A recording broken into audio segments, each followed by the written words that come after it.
1, action.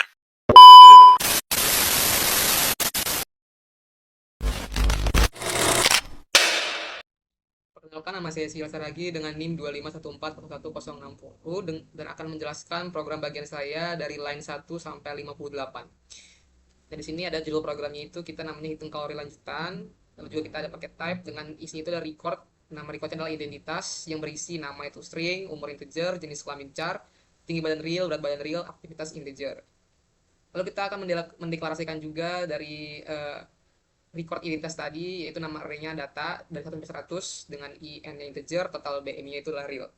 Dan juga ada function hitung BMI dengan parameter indeks integer real, dan berisinya itu adalah rumus dari menghitung BMI, yaitu berat badan dibagi tinggi badan di pangkat 2. Dan juga ada function faktor aktivitas parameter A integer real, dan di sini berisi switch case, yaitu berisi pilihan-pilihan faktor aktivitas fisik, dan juga berisi poin-poin dari setiap pilihan faktor aktivitas. And then ada function hitung BMR dengan parameternya index integer, dan juga kita pakai with do, dan juga kita pakai if else statement, dan ada upcase juga. Upcase itu berguna untuk mengubah huruf menjadi kapital. Misalnya kita inputkannya itu huruf kecil, dia akan berubah menjadi huruf besar. Nah, if jenis kelamin L, dia akan menghitung rumus untuk laki-laki, tapi kalau misalnya bukan, itu adalah perempuan, dia akan menghitung rumus untuk perempuan. Dan juga ada function calorie maintenance index integer, yaitu rumusnya itu adalah pemanggilan dari hitung BMR atau function dari hitung BMR dikali function dari faktor aktivitas. Dan juga ada prosedur garis, yaitu adalah menampilkan garis-garis supaya mempercantik dan memperindah tampilan program. Halo semuanya, perkenalkan nama saya Salsabila Adriani Bruce Biring dengan NIM 251401015 dari Komce. Di sini saya akan melanjutkan presentasi codingan dari Ezekiel. Oke, di sini ada prosedur kategori BMI. Prosedur sini gunakan untuk menentukan kategori atau status BMI berdasarkan indeks data menggunakan if else. Kemudian di sini ada variabel lokal untuk menyimpan nilai BMI yang dihitung. Di sini BMI bertipe real. Kemudian bikin BMI sama dengan hitung BMI. Menghitung BMI menggunakan fungsi hitung BMI dengan indeks data yang diberikan dan menyimpan di variabel BMI. Nah, di sini ada jika BMI kurang dari 18,5 maka kategorinya adalah kurus. Kemudian di sini akan menampilkan status gizi sebagai kurus. Kemudian jika BMI antara 18,5 hingga 24,9 maka kategorinya adalah normal. Kemudian di sini akan menampilkan status gizi sebagai normal. Kemudian di sini jika BMI antara 25 hingga 29,9 maka kategorinya adalah overweight. Maka akan menampilkan status gizi overweight. Nah, kemudian jika BMI lebih dari 29,9 maka kategorinya adalah obesitas. Maka di sini akan menampilkan status gizi sebagai obesitas. Kemudian di sini ada prosedur rekomendasi kalori. Prosedur untuk menampilkan rekomendasi kebutuhan kalori harian berdasarkan indeks data. Nah, di sini ada variabel lokalnya untuk menyimpan nilai dari kalori maintenance yang dihitung. Di sini kalori bertipe real. Nah, kemudian di sini menghitung kalori maintenance menggunakan fungsi kalori maintenance dengan indeks data yang diberikan dan menyimpannya di variabel kalori. Nah, di sini defisit diet menampilkan rekomendasi kalori untuk defisit dan dengan mengurangi 500 kalori dari maintenance. Kemudian maintenance menampilkan rekomendasi kalori untuk pemeliharaan berat badan. Nah, kemudian sini ada surplus menampilkan rekomendasi kalori untuk peningkatan berat badan dengan menambah 500 kalori dari maintenance. Kemudian di sini ada prosedur input data yang digunakan untuk menginput data identitas pengguna sesuai jumlah data yang dimasukkan. Nah, sini ada garis, yaitu gunanya untuk mempercantik tampilan. Kemudian write masuk user diminta untuk memasukkan jumlah data. Kemudian di sini ada looping untuk menginput data sebanyak n kali. Kemudian di sini ada with data menggunakan with untuk mengakses record data secara langsung. Kemudian di sini write nama meminta user untuk input nama pengguna.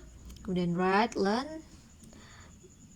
Kemudian write memasukkan umur, kemudian jenis kelamin, ada tinggi badan dan berat badan. Dan kemudian di sini ada menampilkan Broadland. Di sini ada aktivitas fisik, menampilkan judul pilihan aktivitas fisik yang dimana ada sangat ringan, ringan, sedang, berat, dan sangat berat. Menampilkan opsi. Pilihan 1 sampai 5 meminta user untuk input pilihan aktivitas fisik dari 1 sampai 5 tadi. Kemudian Broadland membaca input pilihan aktivitas dan menyimpannya di file aktivitas dari record data dan berakhir. Oke, terima kasih. Assalamualaikum warahmatullahi wabarakatuh. Salam sejahtera untuk kita semua. Perkenalkan, nama saya Kiki Gemintang Padang dengan NIM 251401009. Saya berasal dari Komse dan saya merupakan salah satu anggota dari kelompok 8 untuk proyek akhir semester dengan judul kalkulator kalori. Saya akan mempresentasikan materi di bagian saya, yaitu dari bagian codingan 130 hingga akhir. So, enjoy in this video. Baik, di sini saya akan memulai penjelasan saya dari codingan di baris 130 hingga di bagian akhir. Dimulai dengan bagian subprogram prosedur yang bernama rekap BMI. Jadi di sini kami menggunakan subprogram prosedur yang kami beri nilai, kami beri nama yaitu rekap BMI. Seperti biasa dimulai dengan begin. Kemudian di sini kami memanggil prosedur lain yang telah dijelaskan oleh teman saya yang bernama dengan garis. Garis ini tujuannya untuk menampilkan garis agar mempercantik tampilan dari output nantinya pada user. Kemudian nantinya akan tampil kata-kata rekapitulasi data. Setelah itu dipanggil lagi prosedur garis tentunya untuk mempercantik tampilan dan juga mengefektifkan program. Setelah itu di sini kami tampilkan kepada user yaitu untuk berapa jumlah data yang sebelumnya sudah dimasukkan oleh user. Setelah itu kami tampilkan juga rata-rata BMI. Rata-rata BMI ini didapat dari hasil pembagian total BMI dengan jumlah data yang kemudian ditampilkan dengan 2 angka di belakang koma agar hasilnya lebih presisi dan mudah dibaca, dan diakhiri dengan n titik koma. Disclaimer teman-teman semua, prosedur ini tidak memakai parameter ataupun variabel karena variabel-variabel yang digunakan di prosedur rekap BMI ini sudah ada di variabel global. Jadi prosedur rekap BMI ini tidak memerlukan parameter ataupun tidak variabel lokal.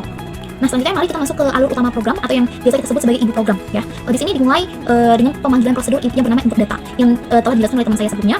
Program ini diawali dengan prosedur input data yang bertugas untuk menerima seluruh data dari pengguna. Nah, setelah proses input selesai, layar kemudian akan dibersihkan menggunakan clear screen. Nah, agar hasilnya dapat ditampilkan secara lebih fokus dan lebih terstruktur, kami menginisialisasi variabel total BMI dengan nilai 0. Langkah ini tentu akan penting ya untuk memastikan bagaimana proses penjumlahan BMI ini dapat berjalan dengan benar dan tidak dipengaruhi oleh nilai sebelumnya. Selanjutnya di sini kami memanggil prosedur garis yang telah juga dijelaskan oleh rekan saya sebelumnya, kemudian menampilkan judul yaitu hasil analisis individu sebagai penanda bahwa proses analisis akan dimulai. Selanjutnya di sini kami memanggil lagi prosedur garis untuk mempercantik tampilan juga agar seimbang atas dan bawah untuk judul hasil analisis individu. Selanjutnya digunakan perulangan for dari indeks 1 hingga n, di mana n ini nantinya yang akan diinput oleh user, yang berarti nantinya program akan memproses seluruh data individu satu persatu sesuai dengan jumlah data yang telah diinput oleh user sebelumnya. Nah, di dalam perulangan ini program akan menampilkan beberapa informasi. Yaitu yang pertama ada nama individu. Nama individu yang dimasukkan oleh user nantinya akan disimpan di variabel data KI nama titik nama. Kemudian nantinya program akan menampilkan juga nilai BMI yang dihitung menggunakan function hitung BMI dengan parameter i, dan kemudian nantinya angkanya akan ditampilkan dengan 2 angka di belakang koma. Setelah itu program memanggil prosedur yang bernama kategori BMI dengan parameter i yang telah dijelaskan oleh teman saya sebelumnya. Setelah itu di sini juga program menampilkan nilai BMR yang dihitung dengan function hitung BMR dengan parameter i supaya nilai hitung BMR ini menjadi bulat. Karena di awal kita definisikan bahwasannya function dari hitung BMR ini adalah kita tidak meniadakan semua angka yang di depan ataupun di belakang koma sehingga hasilnya nanti akan menjadi bulat. Setelah itu program juga memanggil anak dari program yaitu rekomendasi kalori dengan parameter i, dan ini adalah subprogram prosedur. Nah, pendekatan ini tentunya penting untuk menunjukkan di mana setiap fungsi dan prosedur ini memiliki tugas yang spesifik sehingga nantinya program menjadi lebih sistematis dan mudah dipahami. Dan di sini kami memberi nilai dari total BMI, di mana total BMI ini adalah total dari BMI yang kita tadi sudah inisialisasi di awal adalah 0 ditambah dengan function dari hitung BMI parameternya adalah i. Proses ini bertujuan untuk mengumpulkan nilai seluruh nilai BMI yang nantinya digunakan untuk perhitungan rata-rata pada tahap akhir. Setelah satu individu selesai diproses, maka program akan menampilkan garis pembatas, di mana garis pembatas ini diperoleh dari pemanggilan subprogram prosedur yang bernama garis, sehingga nantinya output data tiap individu itu terlihat dengan jelas. Nah, setelah itu, setelah seluruh data selesai dianalisis hingga data ke n yang diinputkan oleh user, kemudian program akan memanggil prosedur rekap BMI. Nah, pada tahap ini program akan menampilkan yaitu yang pertama jumlah total data dan yang kedua rata-rata BMI seluruh individu. Bagian ini menjadi kesimpulan dari hasil analisis program yang memberikan gambaran umum kondisi BMI dari seluruh data yang telah kita olah sebelumnya. Nah, terakhir, program akan menampilkan pesan kepada user untuk menekan enter untuk keluar sebagai bentuk interaksi program dengan pengguna sebelum program benar-benar berakhir.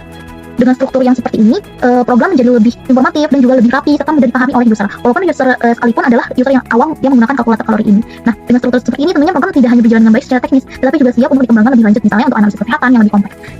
Demikian saja presentasi dari saya. Terima kasih atas perhatiannya. Wassalamualaikum warahmatullahi wabarakatuh.